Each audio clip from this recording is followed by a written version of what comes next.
చెప్తానా? తన ఊపిరి తీసుకొని ఆ ఊపిరితో నువ్వు ఊపిరి పోసుకున్నావు మీ అమ్మ కడుపులో. ఆవిడ తినే తిండిని నువ్వు 90% తిని ఆవిడ కడుపులో పెరిగావు.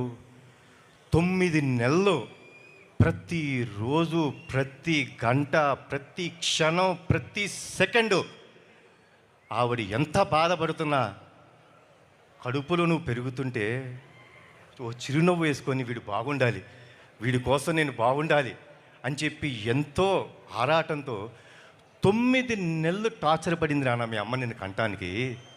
ఇప్పుడు అసలైన ఈవెంట్ వస్తుంది, నువ్వు పుట్టే రోజు, అంటే కాన్పు జరిగే రోజు. ఆ రోజు ఆవిడ నిజమైన నరకం చూసింది నాన్న. ఆ అరుపులు, ఆ ఏడుపు, ఆ కేకలు వింటుంటే నరకం అంటే చూసే వ్యక్తుల్లో అమ్మ ఒక్కటే నాన్న. కానీ నువ్వు ప్రసవించిన మరుక్షణం ఆ కేక విని అలా నిన్ను చేతిలో పట్టుకొని గుండెకి దగ్గరికి తీసుకొని ఆవిడ నవ్వు నవ్విందన్న. ఆ నరక నుంచి నిన్ను చూసి స్వర్గంకి వెళ్ళిపోయినంత ఆనందం వచ్చిందే.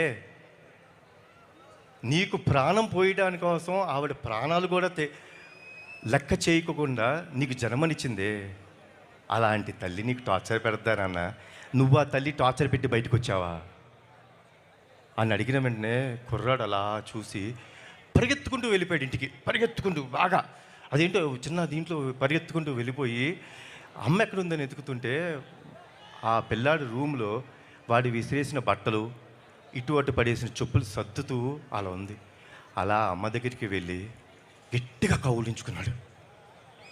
కౌగిలించుకొని అమ్మ అతని వైపు చూస్తే అలా పైకి చూసి, అమ్మా సారీ అమ్మా, సారీ అమ్మా, ఐ లవ్ యూ అని చెప్పి ముద్దు పెట్టి వెళ్ళిపోతుంటే ఆ తల్లి ఆనందం ఉందండి, మజా.